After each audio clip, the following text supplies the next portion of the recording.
엘리야가 하나님의 말씀을 따라 아합을 피해 숨어 지내던 그리 시냇가에 물이 말라 버렸습니다.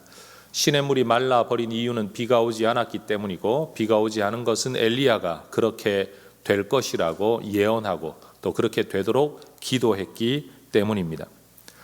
엘리야 입장에서는 계속 시냇가에 머물자니 생존에 필수적인 물이 없는 형편이고, 어디로 옮기자니 어디로 가야 할지 알 수 없는 처지였습니다. 여러분이라면 어떻게 하시겠습니까? 계속 가자니 이 길은 아닌 것 같고, 어디로 옮기자니 어디로 가야 할지 모를 때 여러분은 어떻게 하십니까?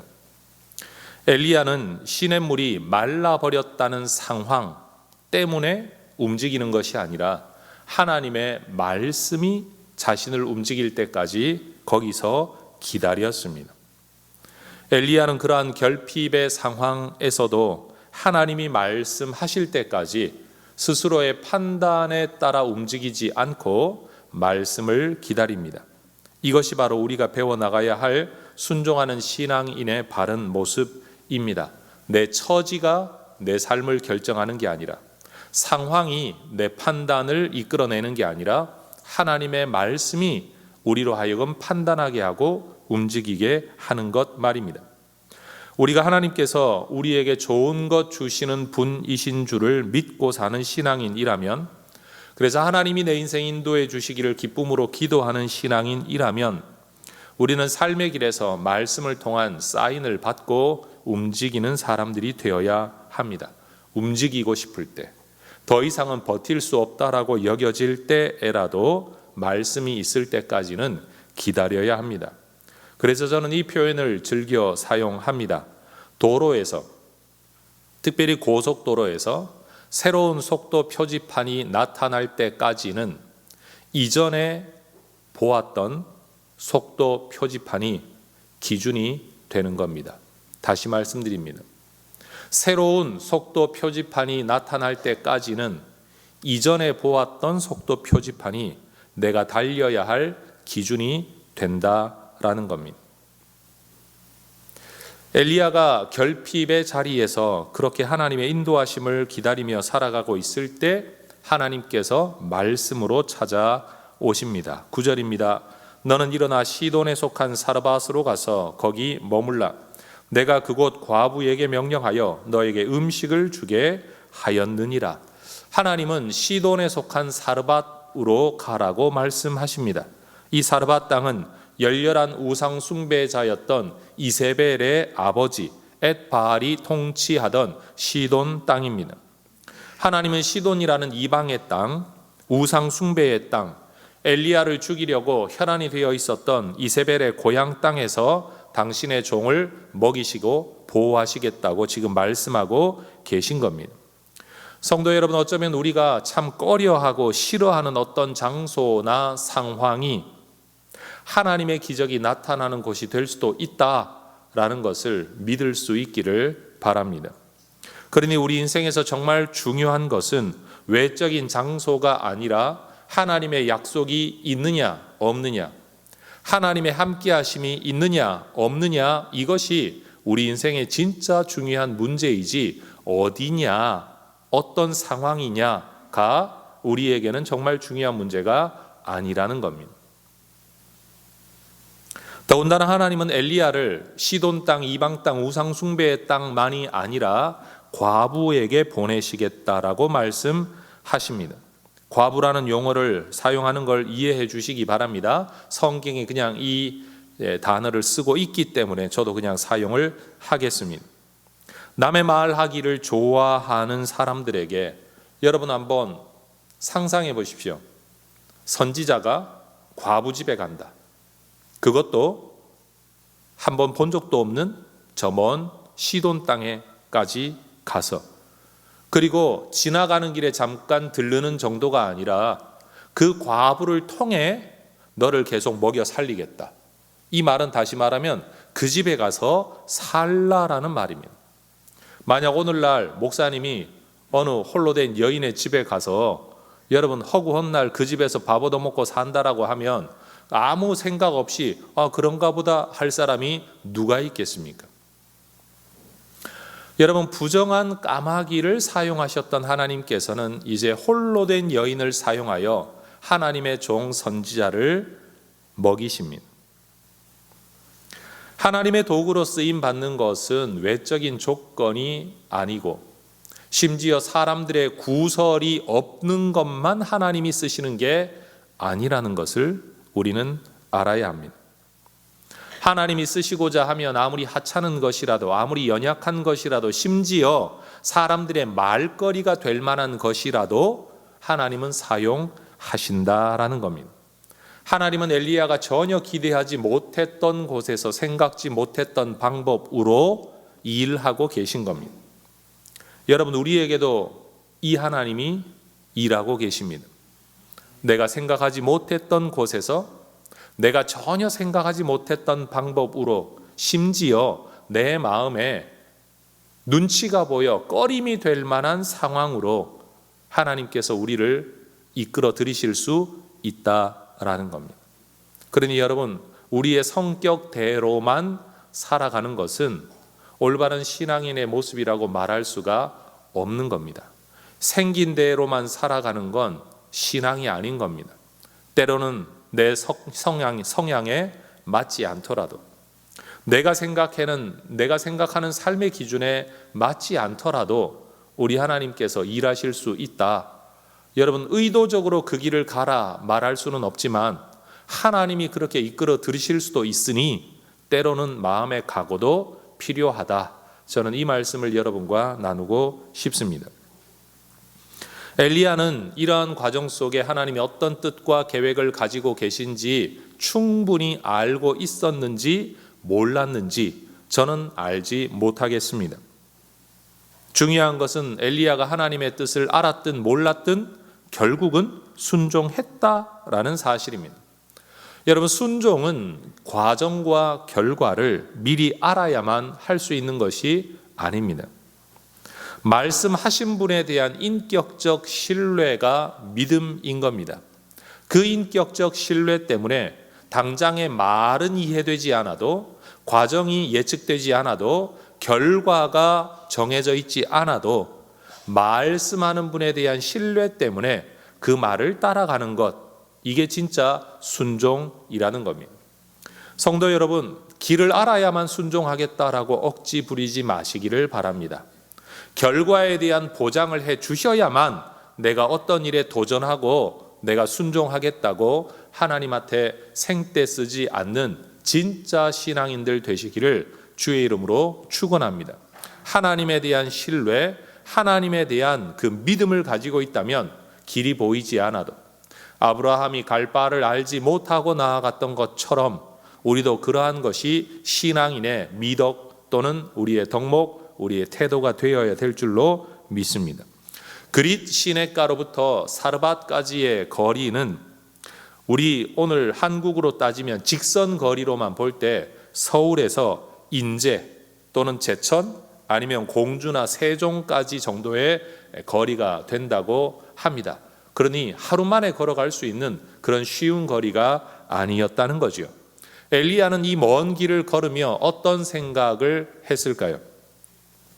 저라면 이런 생각을 했을 것 같습니다. 사르밧으로 가라고? 왜 하필 시돈 땅이지? 과부를 통해 먹이시겠다고? 아니, 하고 많은 사람들 중에 왜 하필 과부야? 조금이라도 순종하겠다라는 마음을 가졌다면 저는 또 이런 생각을 했을 것 같습니다. 하필이면 사르밧에 있는 과부라면 그 사람은 나를 먹여 살릴 만큼 그나마 조금은 먹고 살 만한 형편인가 보지. 아마 저는 이런 여러 가지 생각들을 하며 이 길을 걸어갔을 것 같습니다. 그런데 엘리야가 사르밧에 도착했을 때 만난 한 여인이 있습니다. 10절입니다. 그가 일어나 사르밧으로 가서 성문에 이를 때에 한 과부가 그곳에서 나뭇가지를 줍고 있었다라고 말합니다. 여러분, 우리는 어떤 이유 때문인지는 몰라도 엘리야는 이 여인이 하나님이 말씀하신 바로 그 사람이라는 것을 알아보았던 것 같습니다. 그래서 그 여인에게 말을 합니다. 10절, 이에 불러 이르되 청하건대 그릇에 물을 조금 가져다가 내가 마시게 하라. 11절, 그가 가지러 갈 때에 엘리야가 그를 불러 이르되 청하건대 내 손에 떡 한 조각을 내게로 가져오라. 자, 따라하십시다. 청하건대 물을 가져오라. 청하건대 떡을 가져오라. 여러분, 처음 보는 남자가 이것저것 시키고 있습니다. 이 시대가 여행객과 손님들에게 호의를 베풀어야 하는 풍습을 가지고 있는 문화 배경이었다고 하지만 내가 나서서 대접하겠다고 하는 게 아니라 상대방이 내게 그것을 요구하는 것은, 특별히 이 여인의 형편, 힘겨운 형편에서는 굉장히 불편한 일이었을 것 같습니다. 그런데 이 여인도 이 사람이 선지자인 줄 알아보았던 것 같습니다. 성경은 이때의 사건을 디테일하게 아주 자세하게 설명하지 않고 중요한 이야기만 하고 있기 때문에 어떤 과정을 거쳐 엘리야는 이 여인을 알아보았고 이 여인도 엘리야를 알아보았는지 우리는 성경에 기록하고 있지 않아 알지를 못합니다. 그러나 여인은 분명히 이렇게 말을 합니다. 12절, 그가 이르되 당신의 하나님 여호와께서 살아계심을 두고 맹세하노니 나는 떡이 없고 다만 통에 가루 한 움큼과 병에 기름 조금뿐이라. 내가 나뭇가지 둘을 주워다가 나와 내 아들을 위하여 음식을 만들어 먹고 그 후에는 죽으리라. 그 먼 거리를 걸어와서 지금 물을 요구하고 떡을 요구하고 있는데, 여러분, 그 여인이 하고 있는 이 말을 들었을 때 여러분, 이 형편을 듣고 나면 부탁했던 사람이 얼마나 무안할 지경입니까? 이럴 때 쓰는 말이 있죠. 벼룩의 간을 빼먹는다고 해도 유분수지. 한 끼 먹고 죽겠다는 사람, 그것도 홀로 된 여인의 마지막 가지고 있는 걸 가지고 오라 말한 겁니다. 제가 만약 이런 상황에 처했다면 저는 당장 이렇게 말할 것 같습니다. 그런 형편이신 줄 몰랐습니다. 정말 죄송합니다. 제가 많이 결례를 범했습니다. 그러고는 얼굴이 뜨거워 그 자리를 도망갔을 것 같아요. 그리고는 하나님한테 투덜댔을 것 같습니다. 하나님, 이런 여인을 통해 뭘 하시겠다는 겁니까? 한 끼 먹고 죽겠다는 사람 앞에 놓고 이게 지금 뭐 하는 겁니까? 선지자 체면이 뭐가 됩니까? 하나님 도대체 무슨 생각이 있어서 이런 집에 나를 보내셨습니까? 아마 그 뒤에 이런 말도 요즘 붙을 것 같아요. 요즘 같은 SNS가 날뛰는 세상에 아마 누군가가 이런 일을 알면 역시 기독교의 목사답다.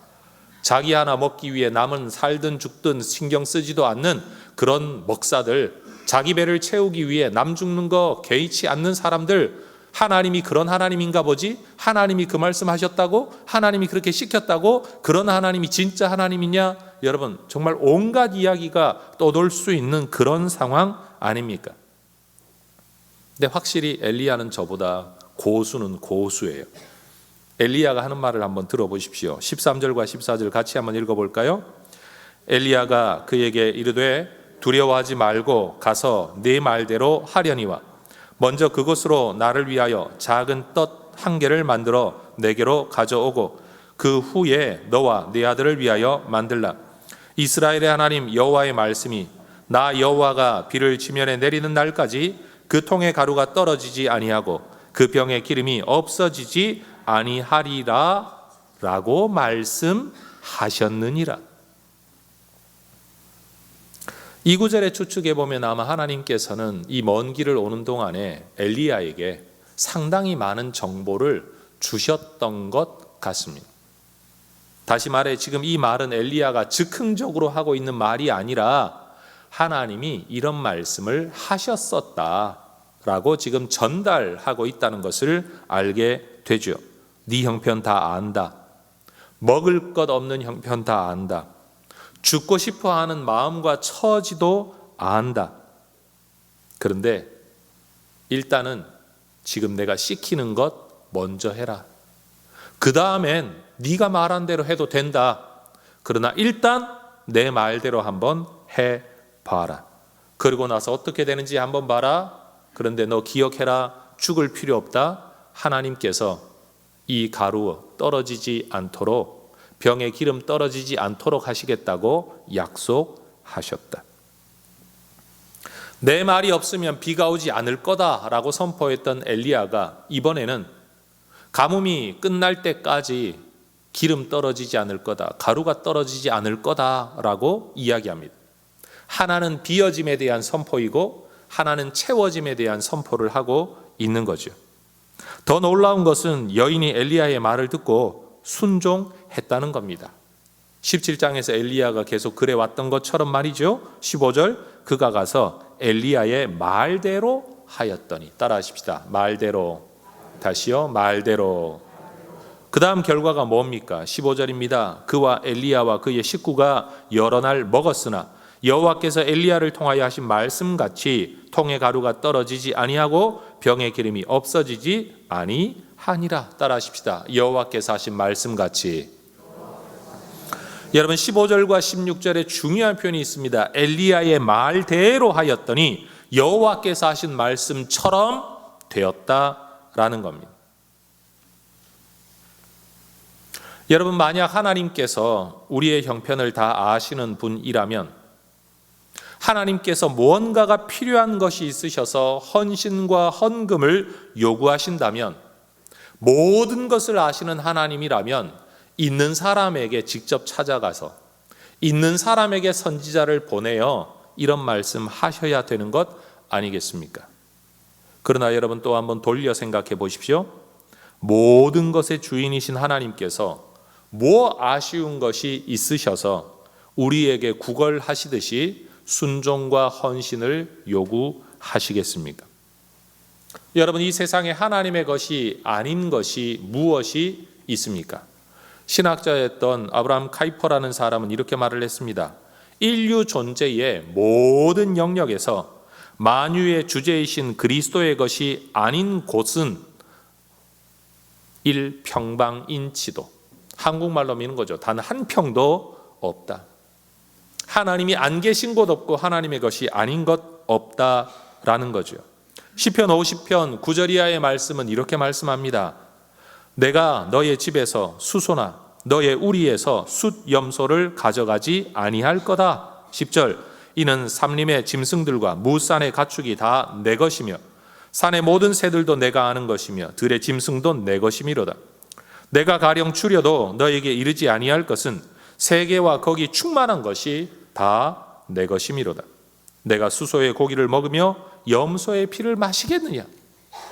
여러분, 하나님께서 우리에게 짐승 가져오라고 말을 할 때, 여러분, 짐승을 가져와 제사를 드리라고 말을 할 때 하나님 이 말씀을 들으십시오. 내가 수소의 고기를 먹으며 염소의 피를 마시겠느냐? 세상의 모든 것의 창조주요 주인이신 하나님께서 세상에 썩어 없어질 것이 아무 소용이 없는 영이신 하나님께서 여러분, 우리에게 왜 물질을 요구하실까요?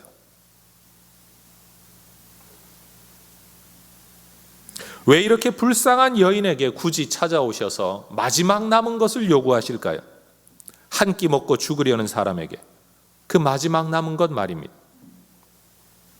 그것은 그에게 남아있는 마지막 것을 빼앗기 위해서가 아니라, 그 떡을 드시기 위해서가 아니라, 그 예물과 돈을 사용하시기 위해서가 아니라, 그 짐승의 고기를 먹고 피를 마시기 위해서가 아니라 오히려 그 여인에게 채워주시기 위함이었습니다. 하나님이 우리에게 뭔가를 요구하실 때는 빼앗아 가시기 위함이 아니라 그것을 근거로 우리에게 더 많이 채워주시기 위함이라는 겁니다. 한번 생각해 보십시오. 지금까지 이 여인, 홀로 된 여인의 주된 관심사는 한 끼 식사와 죽음뿐입니다. 이게 이 여인의 머릿속에 가득 차 있는 생각이고 이 여인의 삶의 형편이었습니다. 사는 것이 의미가 없고 살아갈 길도 보이지 않습니다. 그런데 한 사람이 선지자랍시고 찾아와 기껏 한다는 말이 축복하며 위로하며 기도해 주는 것도 아니고 설교 말씀으로 위로를 나눠주는 것도 아니고 마치 맡겨둔 것 찾듯이 마지막 남아있는 그것 탈탈 털어 나한테 먼저 가져오라고 말하고 있으니 여인의 입장에서 보면 얼마나 여러분 말도 안 되는 상황입니까? 그 말도 안 되는 상황에서 합리적이고 이성적으로 만약 이 여인이 판단을 해서 나 먹기에도 부족하다라며 엘리야의 말을 거절했다면 어떻게 되었을까요? 그렇다면 그 여인의 말대로 마지막 한 끼는 먹었을 겁니다. 그리고는 죽었겠죠. 어느 누구도 돌아보지 않는 쓸쓸한 죽음으로 말입니다. 하나님은 선지자인 엘리야만 먹이시려고 불쌍하기 이를 데 없는 이 홀로 된 여인의 마지막 먹거리를 빼앗은 것이 아니라 아무 보호자 없는 이 여인을 살리시고 보호하시고 또 아무것도 모르는 그의 철부지 아들을 살리시려고 엘리야를 그 먼 거리를 이동하여 사르밧까지 보내신 겁니다. 엘리야를 위해 여인에게 보내셨을 뿐만 아니라 여인을 위해 엘리야를 보내셨다는 말입니다. 인생 문제, 삶의 문제에 치여서 마음 답답한데 교회에 오면 달마다 다음 세대 교육, 죽어가는 영혼들에 대한 전도, 얼굴 한번 보지도 않고 가보지도 못했던 나라에 대한 선교, 그리고 아니 여기도 예배드리기 괜찮은 것 같은데 뭔 언더우드 기념관 건축, 이런 이야기하고 있어서 혹시 마음 상하는 분이 계십니까? 내 문제에 대한 대답을 듣고 싶어 교회에 왔는데 설교는 나하고 아무 상관없는 것 같아 참 듣기에 지루하고 싫으십니까? 지금껏 그런 교회들을 너무 많이 봐와서 내 마음 알아주고 내 마음 시원하게 해줄, 위로해줄 교회를 찾아 지금도 철새처럼 혹시 그렇게 떠돌아다니고 계십니까? 그런데 여러분, 혹시 우리가 지금까지 하나님의 기적을 경험하지 못한 이유가 그것 때문이라고 생각해 보신 적은 없으십니까?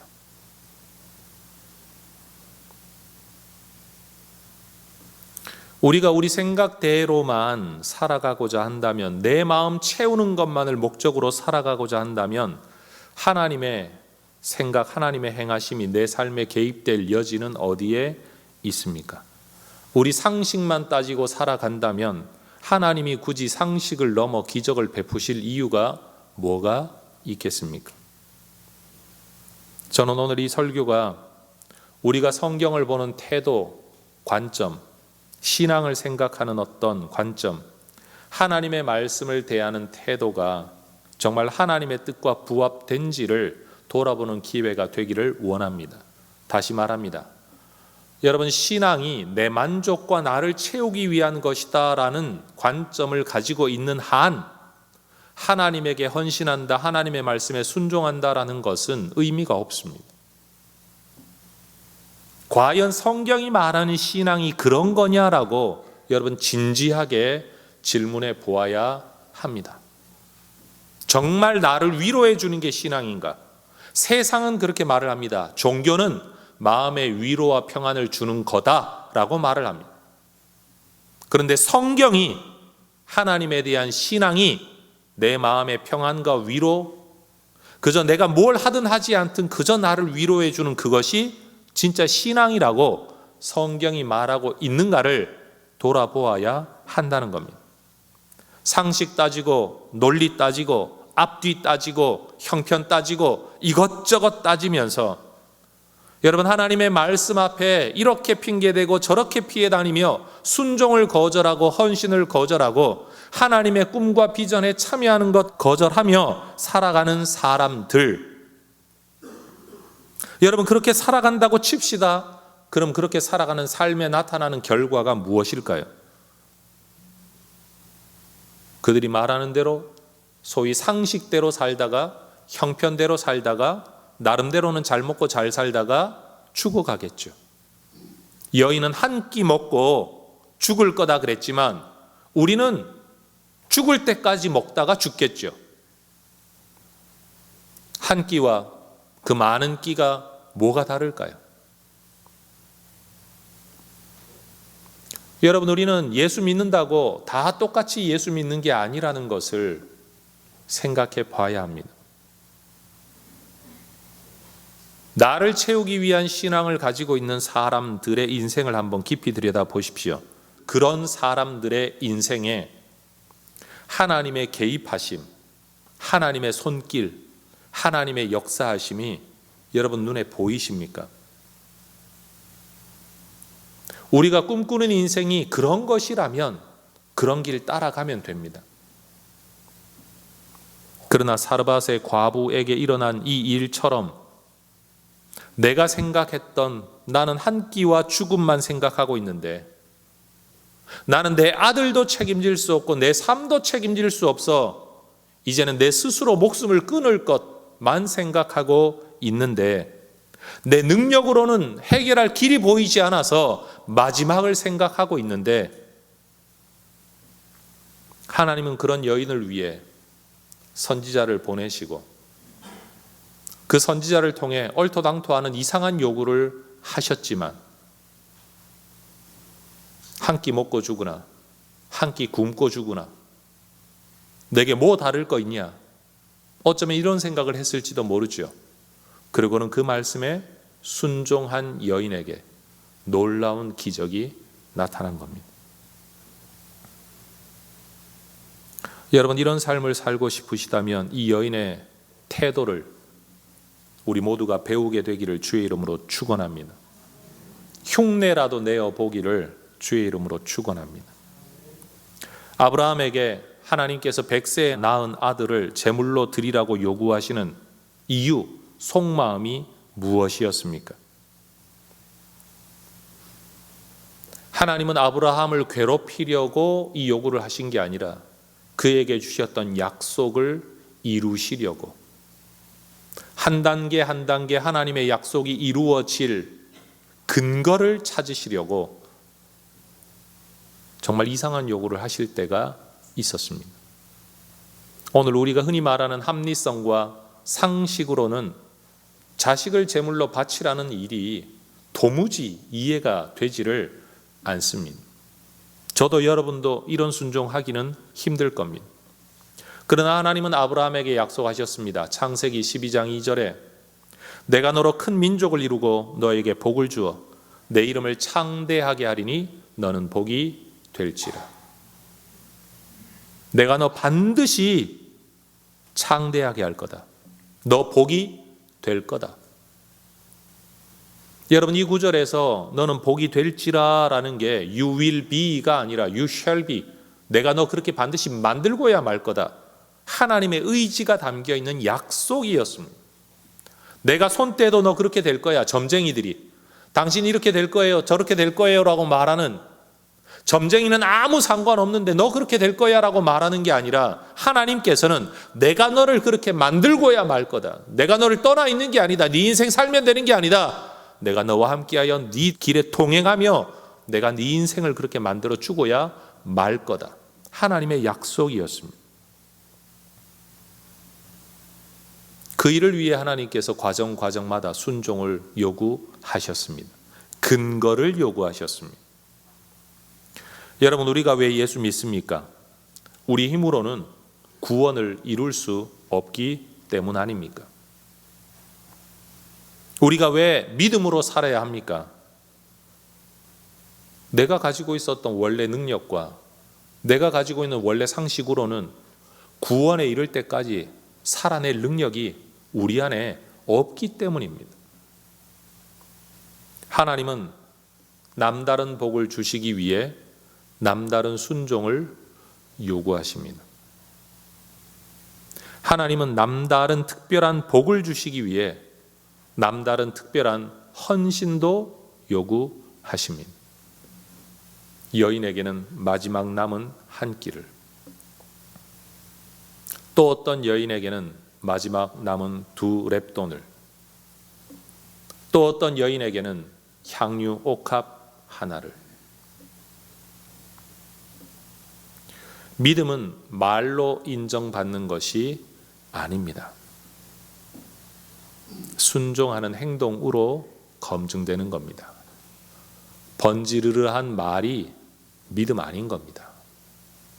결정적인 순간에 그가 보여주는 순종의 모습이 그의 믿음인 겁니다. 엘리야나 과부 모두 다 순종함으로 하나님의 기적을 경험했습니다. 여러분, 엘리야 입장도 결코 편치 않습니다. 저는 이렇게 표현하고 싶어요. 얼굴에 철판이라도 깔아야 할 수 있을 만한 말을 해야만 했던 엘리야의 마음은 여러분 결코 쉬운 일 아닙니다. 제가 목사이니까 압니다. 정말 먹고 살기 힘든 형편에 있는 성도들에게 가서 힘든 요구를 한다라는 건요, 목사로서도 정말 못할 짓이라고 여겨질 때가 있습니다. 그런데 여러분, 이런 생각 해본 적 있으십니까? 안 되니까, 힘드니까 하지 마라, 하지 마라, 하지 마라, 안 해도 된다, 안 해도 된다. 마치 이 말은 아이들이 성장하는 과정 속에서 야, 공부하기 싫으면 하지 마라, 운동하기 싫으면 하지 마라, 먹기 싫으면 먹지 마라, 네 마음에 부담되는 건 다 하지도 마라, 씻기 싫으면 씻지도 마라. 만약 아이를 그렇게 키우면 이 아이가 어떻게 될까요? 내가 보호자로 살아있는 동안에는 내가 책임질 수는 있습니다. 그러나 내가 떠나고 나면 이 아이는 소위 말하는 인간구실하면서 세상 안에서 제대로 살아갈 수 있을까요? 이 아이가 정말 제대로 살아가도록 하기 위해 우리는 아이가 힘들어해도 요구할 때가 있습니다. 부담스러워하는데도 해야 된다라고 다그칠 때가 있습니다. 여러분, 자녀들은 그렇게 양육해서 제대로 된 사회인으로 자기 인생 살아가도록 교육을 하면서, 여러분 신앙 안에서 한번 생각해 보십시오. 교회는 힘들어도 부담스러워도 해야 된다라는 말을 목사는 해야 된다는 겁니다. 안 그러면 먹고 잠만 자는 인생은 될 수 있습니다. 그러나 사람 굿이라는 인생이 못 되는 것처럼 날마다 위로를 찾고 날마다 은혜를 구하는 성도는 될 수 있습니다. 그러나 역할하고 기여하는 하나님 나라 일꾼은 못 되는 겁니다. 그래서 여러분, 목사들 입장에서도 성도들에게 헌신의 요구를 하지 않는 건, 아주 직설적으로 말하면 그건 성도를 진짜 사랑하는 게 아니다. 오히려 하나님이 복 주실 근거를 목사가 가로막는 거다, 이렇게까지 말을 할 수가 있다라는 거죠. 여러분 한번 깊이 생각해 보시기 바랍니다.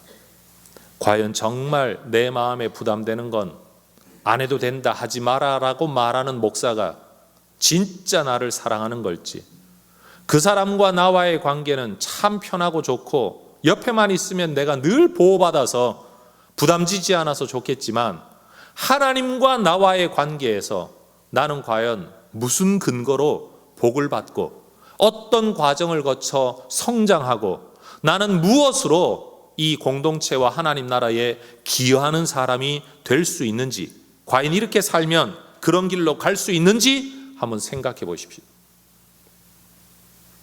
미국이라는 나라에서 원주민 보호정책 일합시고 하는 게 생활비를 주는 겁니다. 이 지역에만 모여 살아라 하고 우리가 흔히 말하는 인디안들을 여러분 모아놓고 한 달에 3,000불씩 4,000불씩 줍니다. 일 아무것도 안 해도 먹고 사는 일에 전혀 지장이 없습니다. 근데 그거 아십니까? 그게 말살 정책입니다. 전부 다 마약 중독자가 되고요, 공부 안 합니다. 노력하지 않습니다. 경쟁이 없으니까요. 그러니까 전부 다 할 줄 아는 게 먹고 싸우고 마시고 마약하고, 미국이라는 사회의 주류로 진출하지를 못합니다. 얼마나 잔인한 정책인지 모릅니다. 전 우리 성도 여러분들에게 이렇게 말씀드립니다. 여러분, 부담스러워도 믿음으로 받는 자, 마음속에 자원함으로 여러분 순종하는 자에게는 우리 하나님께서 거기에 맞는 성장과 거기에 맞는 복을 주실 거라고 믿습니다. 심는 자가 거둔다는 성경의 법칙은 여러분 이건 만고불변의 진리 아닙니까? 엘리야는 그런 순종을 한 겁니다. 한 끼 먹고 죽겠다는 여인을 찾아가 모르고 간 것도 아닙니다. 알고 간 겁니다. 야, 그거 가져와. 여러분 작대기라도 들고 때리겠다고 달려든 거 아닌지 그거 생각 왜 안 했겠습니까? 그러나 엘리야는 순종했습니다. 그 순종이 죽음을 생각하며 살아가는 한 여인을 살렸고 철없는 아이를 살렸고 한 가정을 살린 겁니다. 말도 안 되는 상황에서 마지막 남은 것 요구하는 이 말씀, 하나님의 종이 전하는 말을 따랐던 홀로 된 여인의 순종이 그 과정을 통해, 그 기적을 통해 여러분 자기를 살리고 아들을 살릴 뿐만 아니라 선지자도 살렸습니다. 말씀에 대한 순종은 나를 살리고 남을 살리는 길인 줄 믿습니다. 홀로 된 여인 그리고 엘리야가 순종을 통해 서로를 살렸던 것처럼 여러분 우리도 그렇게 서로 살리는 하나님의 통로가 되기를 주의 이름으로 축원합니다. 듣기 좋은 말만 전하는 목사가 되어 귀만 간지럽히고 하나님의 기적과 역사가 나타날 수 없는 길로 이끌어가는 목사가 되는 게 아니라 불편하고 힘들어지더라도 하나님이 복 주실 자리로 사람들에게 이끌어가고 말을 하고 요구하고 다그치고 그런 목사. 저도 얼굴에 철판을 깔아야만 할 수 있는 설교를 순종하는 마음으로 해내고 그런 설교도 아멘으로 받고 힘겹지만 순종해서 하나님의 기적이 여러분의 삶에 나타나고 그 기적 때문에 목사도 살고 또 교회도 살고 세상도 살리는 여러분 우리가 이런 관계 돼야 되지 않겠습니까? 하나님께서 해성교회를 통해 언더우드 기념관 건축의 일을 이루시려는 것은 해성교회만을 위한 일도 아니고 경신학원만을 위한 일도 아니고 이 지역만을 위한 일도 아닙니다.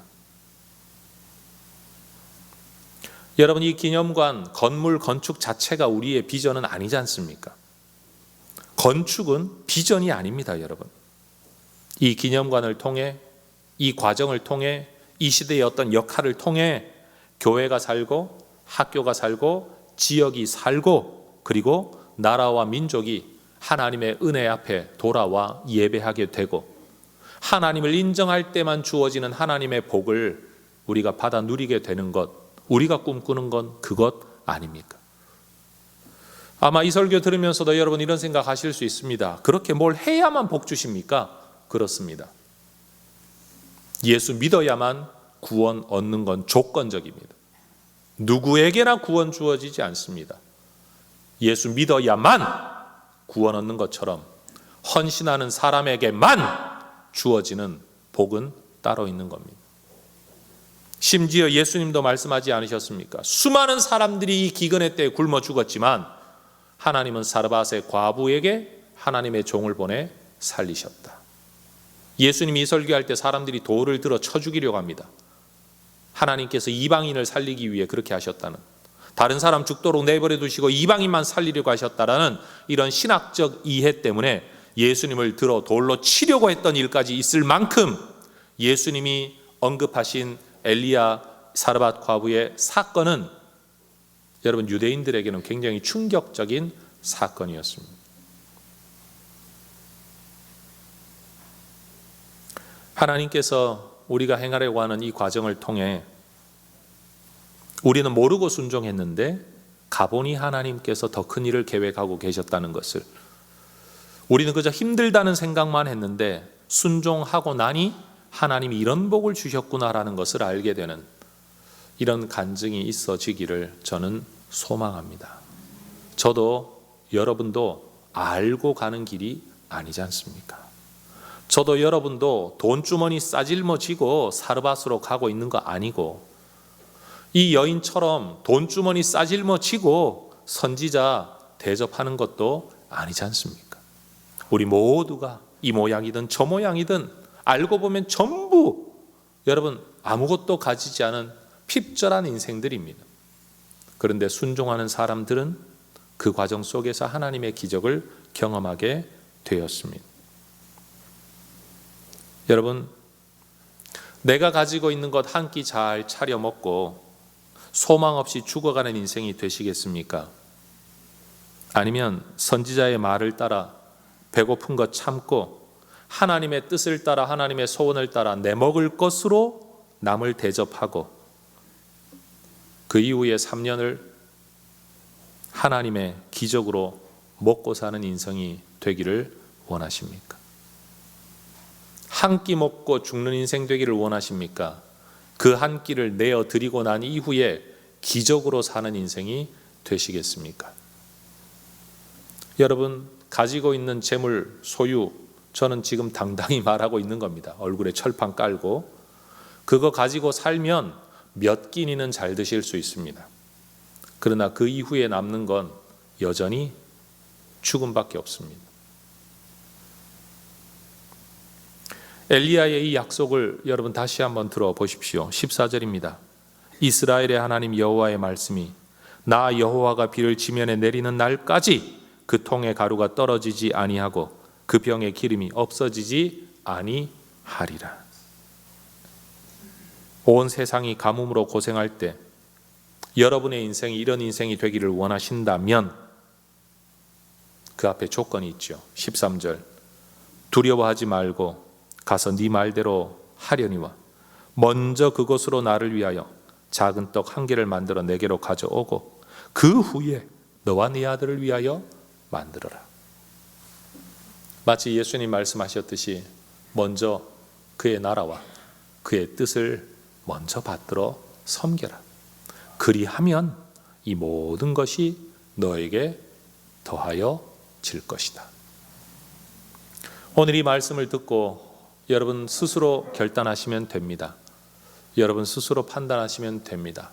전 우리 혜성의 가족들이 사르밧의 과부에게 일어났던 이런 일들을 여러분들도 누리게 되시기를 아무쪼록 주의 이름으로 축원합니다. 그래서 분명 누군가는 이런 설교와 이런 일과 헌금에 대하여 부담을 느끼겠지만 분명 누군가는 믿음으로 반응하여 내게 이런 일을 하나님 이루셨다라고 간증하는 사람이 있을 것을 저는 100% 확신합니다. 저는 여러분이 그쪽 자리에 서게 되기를 소망합니다. 그리고 아마 상식과 합리성 따지는 분들은 이 모든 일이 이루어지고 난 뒤에 아무 말 못하고 조용히 교회를 다니시겠지만 이 모든 과정 속에 하나님 앞에 이야기거리를 가진 헌신의 사람들은 아마 이 일이 내 일인 것처럼 이 사건이 내 간증의 제목이 되어 아마 죽을 때까지 두고 자식들에게 하나님 이렇게 섬기면 이렇게 복 주신다 라고 말하는 그런 주제가 될 것이라고 저는 확신합니다. 혜성교회 70년 역사상 가장 큰 작업을 프로젝트를 우리는 앞에 놓고 있습니다. 말로 되는 것 아닙니다.